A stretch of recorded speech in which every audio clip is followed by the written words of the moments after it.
velho chamado John Cramey sofre de câncer no cérebro, por isso passa a maior parte dos dias fazendo exames ou participando de reuniões com seu grupo de apoio ao câncer. Não importa quantas vezes ele faça o teste. O resultado é sempre o mesmo, só lhe resta um ano, talvez apenas alguns meses. O médico aconselha John a se aposentar, mas John interpreta isso como uma morte fácil. Depois de sair do consultório médico, John para no bebedouro e percebe que o zelador está prestes a roubar um paciente com a mão quebrada. De repente, o zelador acorda amarrado a uma cadeira com uma estranha engenhoca presa ao rosto e às mãos. Uma voz profunda anuncia que eles estão prestes a jogar. Acontece que John é o infame assassino conhecido como Jigsaw, que coloca pessoas que pecaram em armadilhas para puni-las, mas também para testar sua vontade de viver. O zelador deve aumentar o botão de controle 5 níveis em 60 segundos ou um vácuo sugará seus olhos. O relógio imediatamente começa a funcionar e o zelador gira o mostrador, apenas para descobrir que cada giro quebra um de seus dedos. A dor é insuportável, mas o homem continua quebrando dedo por dedo enquanto grita. Infelizmente ele não chega a tempo. E o aspirador suga seus olhos como prometido. Porém a cena muda e é revelado que John estava imaginando tudo, e o zelador está colocando os objetos de volta em seus lugares. 4 meses depois, John está preparando seu testamento em um café quando vê Henry de seu grupo de apoio. Acontece que seu câncer foi curado por um tratamento experimental que combina um novo medicamento e um procedimento, do qual Henry ficou com uma grande cicatriz.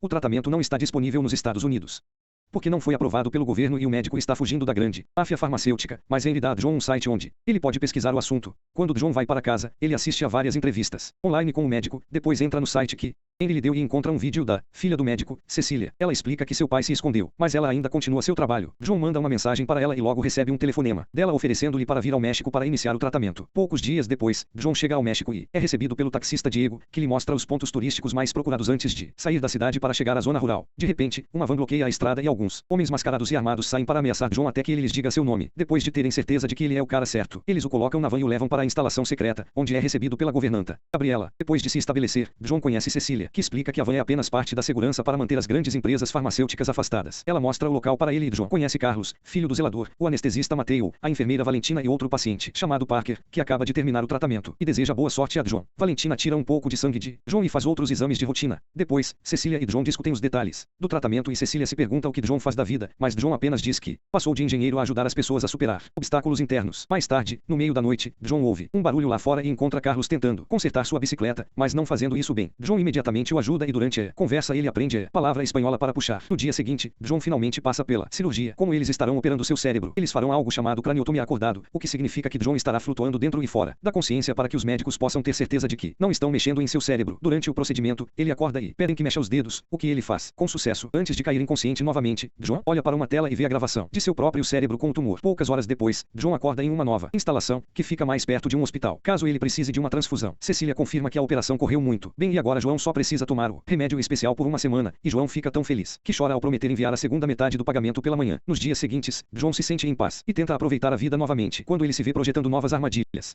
Ele arranca a página de seu caderno, querendo deixá-lo para trás.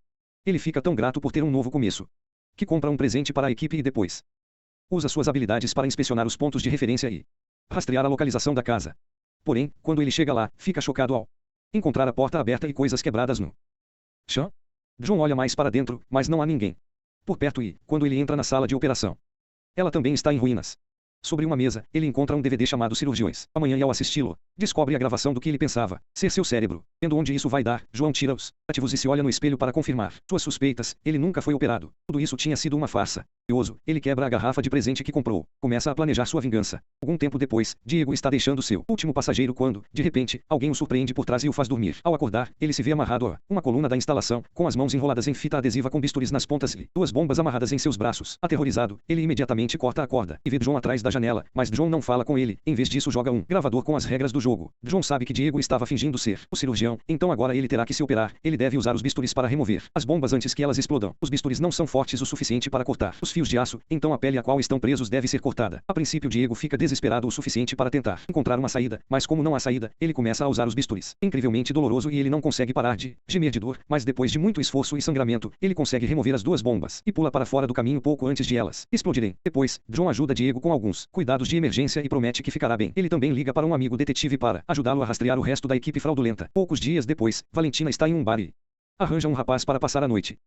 Porém, quando eles chegam ao carro e ela pede Dinheiro. Ele fica ofendido ao perceber que esse é o trabalho dela e a empurra para dentro do carro, para levá-la à força. Porém, antes que ele possa fazer qualquer coisa, alguém entra pela janela e mata o cara. Então Valentina é sequestrada. Enquanto isso, Gabriela vai à clínica veterinária, onde Mateo trabalha e compra dele alguns remédios para animais porque é viciada. Depois que ela sai, Mateo ouve um barulho e, quando vai verificar, alguém o surpreende e o nocauteia. De volta a Gabriela, ela vai a um bar para tomar o remédio em um banheiro e percebe um par de pés misteriosos perambulando. Ela tenta fugir silenciosamente, mas a pessoa misteriosa usando uma máscara assustadora a derruba para sequestrá-la também. Em uma luxuosa mansão, Cecília prepara as malas com dinheiro para partir enquanto marca um encontro com sua próxima vítima na Bolívia. Ao ouvir um barulho, ela verifica as câmeras de segurança e vê uma pessoa no telhado. Essa pessoa quebra repentinamente o teto de vidro. Então Cecília corre para tentar escapar em seu carro, mas ao abrir a garagem encontra uma pessoa com uma máscara assustadora bloqueando o caminho. De repente, John aparece atrás dela e a coloca para dormir para sequestrá-la também. A outra pessoa tira a máscara e revela ser Amanda, a única vítima de John que sobreviveu às armadilhas. Ela costumava ser viciada, mas depois que John lhe deu seu tratamento mortal, ela mudou sua vida e agora está muito grata a ele por ajudá-lo a realizar seus planos. Poucas horas depois, todos os golpistas acordam nas instalações concorrentes que os impedem de tentar escapar. Amanda pega a jaqueta e o telefone de Cecília e os deixa sobre uma mesa antes que John saia para denunciar o golpe de todos. Cecília tenta dizer que eles ajudam as pessoas e que o caso de John foi diferente, mas John não acredita porque já investigou todos eles, todos os seus pacientes estão mortos e ela está rica por causa disso. Então chega a hora do primeiro jogo que envolve Valentina, cuja cabeça está presa com cordas e fios grossos. Ela tenta afastá-los do pescoço, mas isso só machuca as mãos. John deixa para ela uma caixa com uma serra de arame, explicando que sua perna deve ir embora para que ela possa transferir uma amostra de medula óssea para uma máquina que desativará a serra em seu pescoço. No início, Valentina fica com muito medo de agir, mas os outros a incentivam e a convencem de que ela deve sobreviver. Valentina começa a cortar enquanto grita de dor, desacelerando até os ossos, mas nunca desistindo. Faltando apenas 45 segundos, a perna cai e Valentina imediatamente conecta a mangueira para fazer a transferência, porém,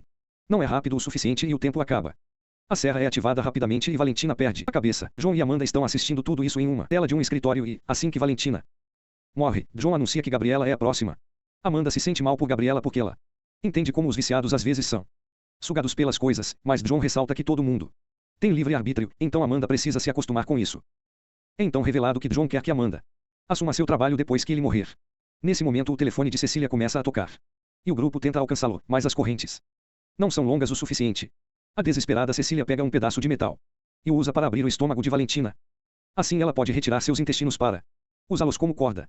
O plano dá certo e ela consegue aproximar a mesa, mas assim que disca um número, o telefone, Amanda aparece e dá um choque nela, antes de tirar o telefone, pois Amanda vê uma pessoa na câmera de segurança entrando nas instalações. Parker e ele trouxe uma arma porque também foi enganado e quer seu dinheiro de volta. Ele entra e encontra uma pessoa com uma máscara assustadora, mas quando ele atira, a pessoa cai porque é apenas o corpo de Valentina. Amanda usa essa distração para acertá-lo e cauteá-lo. Quando Parker acorda minutos depois, ele está amarrado a uma cadeira e Amanda está com sua arma. Ele mostra a John que a cicatriz que lhe deram era falsa. Então, em troca, John mostra que eles capturaram os golpistas e os estão punindo. Mas Parker acha que eles estão levando as coisas longe demais. Agora é hora do próximo jogo, mas em vez de fazer Gabriela como John pede, Amanda prepara Mateo. Enquanto o deixa inconsciente, Amanda diz a Gabriela para se comportar para que ela possa ajudar. Lá mais tarde, quando Mateo acorda, ele está acorrentado a uma cadeira, com uma estranha engenhoca e uma câmera, e o boneco Dig só aparece com algumas ferramentas e instruções cirúrgicas. A coleira dá um choque em Mateo enquanto ele ouve a gravação. Ele deve colocar um pedaço de tecido cerebral em um copo com enzimas, que vão dissolver o tecido e abrir a porta de uma máquina com a chave para Mateo se libertar. Tudo isso deve ser feito em 3 minutos. A princípio Mateo se recusa a jogar, mas o colarinho o choca novamente e Cecília lembra que ele pode acabar como Valentina. Mateo pega a furadeira e grita de dor, enquanto abre um lugar, depois usa uma pinça para tirar uma amostra de seu cérebro e colocá-la no copo. Infelizmente faltam apenas 22 segundos. E o líquido não desava a amostra rápido o suficiente, então a armadilha é ativada. E mata Mateo fechando-se em torno de sua cabeça, formando uma máscara tradicional mexicana. Parker ainda acha que isso é muito doentio, mas a dupla o ignora. Amanda se pergunta se Cecília não conseguiria conectar-los ao pai, mas John quer terminar isso para que Amanda possa aprender e continuar seu legado. Chorando, Amanda abraça John, e ele manda ela soltar Parker para ver se ele ficará do lado deles. Nesse momento o boneco Dig só aparece diante de Gabriela, mas ela pega o gravador e o joga fora antes que ele consiga tocar as instruções. John usa os alto-falantes para explicar as regras para ela de qualquer maneira, enquanto ativa uma máquina que a pendura no teto com uma corrente conectada ao braço, enquanto uma segunda corrente conecta a perna ao chão. Ambos os membros devem ser amputados ou uma máquina de radiação irá queimá-la. Enquanto sofre com o insuportável calor da radiação, Gabriela usa a ferramenta que deixaram para ela e após alguns golpes do Larus consegue soltar a perna. Seu corpo balança para o lado, carbonizado, mas ainda vivo, porém a máquina apenas gira para continuar. Queimando a Gabriela não desiste e começa a trabalhar o braço em seguida, batendo até finalmente se libertar e cair no chão. John imediatamente manda Amanda levar Gabriela ao hospital, mas de repente Parker recupera sua arma e pede à dupla as chaves das correntes. Então eles saem do escritório e Parker se reúne com Cecília quando a verdade é revelada. Ele trabalha com ela o tempo todo e eles são um casal. Para Cecília, João quer que Gabriela seja tratada porque ela venceu, porém Cecília apenas pisa em seu pescoço para matá-la. Enquanto eles também acorrentaram Amanda, Cecília diz que não acha que nenhum dos outros golpistas fosse seu amigo. Na verdade, ela está feliz por não ter que pagá-los agora. John e Amanda dizem a Parker que Cecília também o trairá, mas ele não acredita neles. De repente, eles ouvem um barulho lá fora. É Carlos brincando com sua bola de futebol, o que dá a Cecília a ideia de machucar John nas costas. Ela traz Carlos para dentro e o coloca com John na armadilha, então quando ela chega perto o suficiente, John tenta atacá-la. No entanto, ele tem que desistir quando Parker ameaça matar Carlos. Então a armadilha finalmente é ativada, então John usa o espanhol que aprendeu para dizer a Carlos para não puxar a alavanca. A máquina começa a jogar sangue em seus rostos para afogá-los, mas John puxa sua alavanca para fazer a mesa inclinar-se para trás para que o sangue caia apenas sobre ele e Carlos fique seguro. Porém Carlos quer ajudar o amigo e puxa a alavanca mesmo assim, trazendo o sangue de volta para ele. John tem que fazer um esforço extra para puxar novamente a alavanca e mantê-la abaixada para salvar Carlos. Enquanto os dois tentam sobreviver na máquina, Parker e Cecília vão ao escritório para recuperar o dinheiro. Ao olharem ao redor, Parker se pergunta uma coisa: se aquela armadilha fosse para Cecília, quem estaria na mesa com ela? Nesse momento Cecília encontra a sacola com o dinheiro e ao movê-la revela um relógio. As luzes mudam de cor e a porta se tranca. Também não há dinheiro na bolsa nem balas na arma. No andar de baixo, Amanda e John removem facilmente as correntes e param a mesa, salvando Carlos sem problemas. Acontece que esse sempre foi o plano deles. E o escritório é a verdadeira armadilha final. Diego deu a John todos os nomes dos golpistas e Amanda conseguiu sequestrar todos eles, mas Parker era impossível de capturar. Então, eles tiveram que traçar um plano para atraí-lo. Eles haviam deixado o telefone perto de Cecília de propósito, para que ela entrasse em contato com ele e ele pudesse rastrear a ligação. Nesse momento começa a tocar uma gravação. Com as instruções, eles devem trabalhar juntos para sobreviver. Um gás químico mortal começa a encher a sala e queimar sua pele, mas há apenas um orifício de ventilação, então eles devem se revezar para respirar. No entanto, eles provam que são muito egoístas. Em vez disso, começam a brigar por isso. Assim como John e Amanda previram, Cecília não hesita em matar Parker e depois assume o buraco para si. Cecília agora precisa observar como John dá todo o seu dinheiro para Carlos, e o trio sai do estabelecimento com ela presa dentro. Poucos dias depois, de volta aos Estados Unidos, Henry acorda no banheiro do primeiro filme e se vê acorrentado ao teto. Não há mais cicatriz de cirurgia porque ele também fez parte do golpe, e agora John está pronto com uma nova armadilha para ele. Desta vez ele está sendo ajudado pelo detetive Hoffman, que futuramente competirá com Amanda para ser o herdeiro de John.